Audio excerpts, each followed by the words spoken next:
Interactive session on investment opportunity in Madhya Pradesh के इस सत्र में विस्तार से मेरे मित्रों ने आपके बीच सारी बातें रखी है और खास करके इन्वेस्टमेंट के लिए जो डेस्टिनेशन मध्य प्रदेश निकल के आ रहा है, इसके बारे में तो मुझे नहीं लगता कि इतनी सारी बात होने के बाद अभी कुछ बची होगी। जिस क्रम में जिस प्रकार से बात रखी है, और ये बात तो बदलते दौर में अब दुनिया के सामने स्पष्ट हुआ है।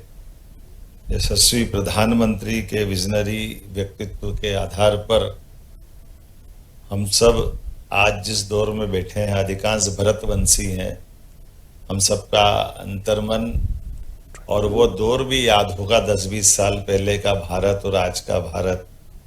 केवल 2014 के बाद से किस प्रकार से एक देश और इस प्रकार की विविधता वाला देश, इतने प्रकार की चुनौतियां, नाना प्रकार के वातावरण और सभी प्रकार के मौसम के कई सारी होनी अनहोनी घटनाओं के बीच, लेकिन इंग्लैंड की और भारत की कई साझी विरासत भी है। और साझी विरासत हमारी राजनीतिक परिस्थितियां, लेकिन उसमें लोकतंत्र का गौरव भी है, जो इंग्लैंड में भी है और भारत में भी है। इंग्लैंड हमारे अपनी विरासत के काल में हमारे तरफ अगर आकर्षित हुआ था तो वो भी व्यापार व्यवसाय कारण था, और उस व्यापार व्यवसाय के आधार पर इंग्लैंड ने अपनी गति प्रगति की है। लेकिन उन गति प्रगति के बाद, जब देश की आज़ादी के बाद यशस्वी प्रधानमंत्री ने जिस प्रकार से अभी वर्तमान के माहौल में, और हम सब ये कई सारे घटनाक्रम देखेंगे तो ध्यान में आएगा, कोविड की कठिन काल में ये उदाहरण हम सबके सामने, ऐसी भयावह बीमारी में इतने प्रकार की, जिसमें हेल्थ को लेकर कितनी चुनौतियां थी मध्य प्रदेश और पूरे देश में, लेकिन जो उनका नवाचार करने का और नवोन्मेष की जो प्रकार की उनकी मन की भावना और उस पर पकड़ है, बीमारी भी मालूम नहीं थी, इलाज भी मालूम नहीं था, परिस्थितियां भी नियंत्रण में नहीं थी, लेकिन जिस प्रकार से वो डायनामिक लीडर के नाते से जाने जाते हैं, लॉकडाउन इतने बड़े देश में जो कभी शब्द की कल्पना करना ही मुश्किल है। कोई एक नगर को लॉकडाउन करते हैं कर्फ्यू में या कभी और प्रकार से तो हालत खराब हो जाती, लेकिन पूरा देश, क्या रेल, क्या बस, क्या सब ट्रांसपोर्टेशन सिस्टम, मैं समझता हूं कि वो उनकी विल बताती है कि उनने अपने इस देश को बचाने के लिए जिस प्रकार से काम किया था, और देश को नहीं दुनिया के सामने भारत का नया चित्र लाने के लिए।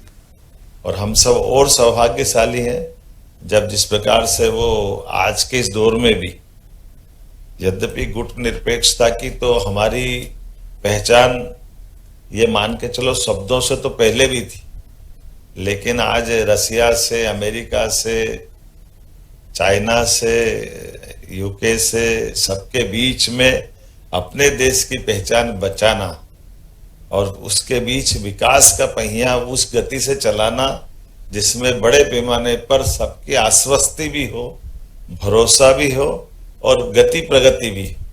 आज के इस दौर में मैं ये मान के चलता हूं कि उसी भारत में जहां हम ये मान के चलते थे कि हमारे अवसर कम, इसीलिए तो हम सब लोग भारत से बाहर आकर के आप अपनी अपनी पहचान बनाने में किसी और मार्ग पे आए थे, लेकिन आज आपको अपनी इस व्यवसाय की बढ़ती अपनी रफ्तार में फिर संभावना बड़े पैमाने पर अपने देश में भी है, और मध्य प्रदेश में भी मुझे इस बात की प्रसन्नता है, आप भी अवसर को देख रहे हो, समझ रहे हो, और बड़े पैमाने पे इन व्यवस्थाओं में जुड़ने का एक रास्ता भी ढूंढ रहे हैं।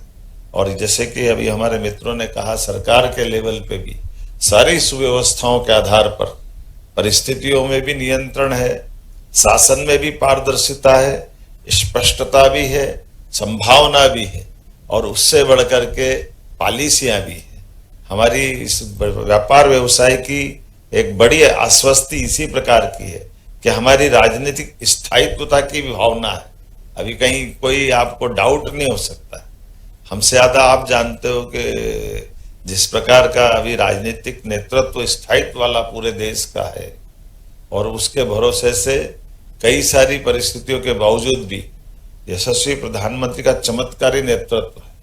और आप उससे बढ़कर के उनकी साफ गोई भी है कि अगर एक बार कह दिया तो आप में से सब जानते, दुनिया इधर से उधर हो जाए बात बदलती नहीं। जिस प्रकार से वो अपनी बात को रखते हैं, और हम सब, मैं एक राज्य का मुखिया होने के नाते से कह सकता हूँ कि राज्य के मुखिया को अगर ये महसूस होता है कि इतनी सारी चुनौतियों में अपना स्थायित्व कैसे चाहिए, तो सबसे बड़ा आधार उसका केंद्र होता है। और केंद्र में इस बात की गारंटी रहती कि कोई बात नहीं, अच्छा निर्णय कर लिया, बढ़ो आगे, हम सब देख लेंगे। तो खाली शब्द नहीं, वो एवरेस्ट से ऊंची चट्टान की तरह उनका आश्वस्ति है कि हाँ, वो जो कह रहे हैं उसमें कोई भी चिंता नहीं होती। और व्यापार व्यवसाय को क्या चाहिए? यही तो चाहिए। अन्यथा तो दुनिया के आसपास में आप भी देख रहे हो, जो आहट यूरोप में आ रही है वो एशिया में भी दिखाई दे रही है। व्यापार व्यवसाय ऐसी भयावहता के बीच में नहीं बढ़ सकता, लेकिन ऐसी भयावहता के बीच में भी व्यापार भी बढ़ रहा है और आश्वस्ति भी बढ़ रही है। और शांति की अगर कहीं से आहट आ रही है, तो शांति की आहट भी उसी देश से आ रही है, जिसके कारण से उस देश की धाक भी है और साख भी है। वो हमें इस बात का एहसास करा रहा है कि आज सारी चीजों का समाधान अगर कहीं है, तो निश्चित रूप से वो सारे प्रश्नों का, उलझे सुलझे प्रश्नों का उत्तर केवल एक, हम सब मिलकर के आज के इस दौर में, जब मैं यहाँ यूके के दौरे बनाने की बात कर रहा था, तो हम सीधे यहाँ नहीं आए। यहाँ आने के पहले हमने अपने मध्य प्रदेश की सारी व्यवस्थाओं की स्टडी की, और अपने देश के अंदर के राज्यों में भी जो इन्वेस्टर है उनको भी बुलाने गए। और मुझे इस बात की प्रसन्नता है, उसका परिणाम निकला। पश्चिम बंगाल जैसे राज्य से भी हमारे पास 10,000 करोड़ के इन्वेस्टमेंट के प्लान, हमारे प्रस्ताव को मंजूर करके मध्य प्रदेश पे आए। कोयम्बटूर, तमिलनाडु वैसे ही उद्योग व्यापार के लिए अच्छा जाना जाता है, लेकिन रेडीमेड गारमेंट से लेकर कई प्रकार की चीजों का। और माइनिंग में हम देश में नंबर 1 आए। अपनी खदानों का साफ सुथरे ढंग से नीलामी की जो प्रक्रिया हमने अपनाई है, वो बड़े पैमाने पर लोगों को आकर्षित कर रही। और इसीलिए आज मैं यहाँ आपके स्टील किंग मित्तल जी से भी मिला, तो उन्होंने भी यहाँ से उस बात को महसूस किया है कि हम भी चाह रहे हैं कि मध्य प्रदेश आए। तो जब आने वाले लोग आ रहे हैं अच्छे ढंग से, तो इसीलिए आज की स्थिति में कल से आज तक आपके बीच में हूँ। और रात को भी देखा, अलग अलग सवेरे भी कई प्रकार के लोगों से मिलने का मौका मिला है।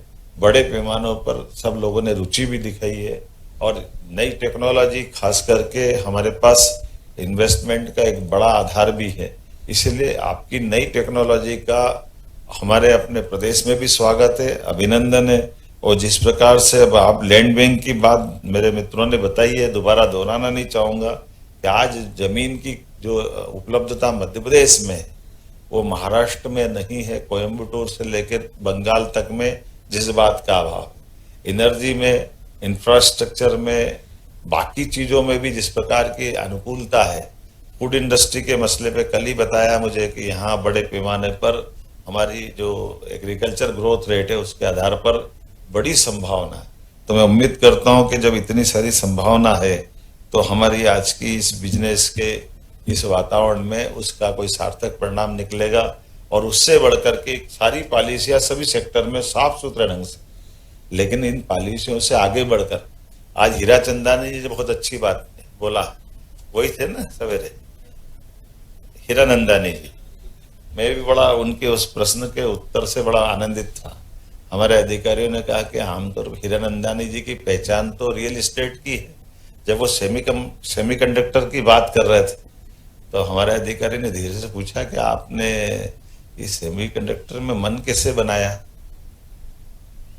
तो उन्होंने कहा मन नहीं बनाया, मैं उसको बहुत देर तक समझ के आया हूँ। बड़ी संभावना अगर है तो सेमीकंडक्टर की चिप में भी है।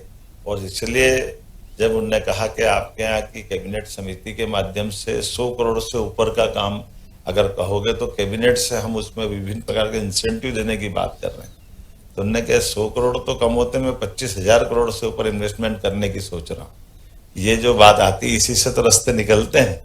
मुझे लगता है कि आज के इस माहौल में जब ऐसे सुझाव आते हैं, ऐसी हिम्मत होती है, ऐसे प्रस्ताव आते हैं, तो मुझे लगता है कि आज का अपना समय सार्थक होगा।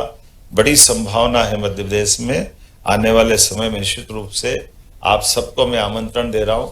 इन सारी अधिकारियों की बात के बावजूद भी अगर आपके मन में कुछ और शंका हो, कुछ और बात मन में हो जिसको सरकार के लेवल पे हल करना है, इसलिए सरकार के मुखिया होने के नाते मैं स्वयं आपके बीच में भी आया हूं।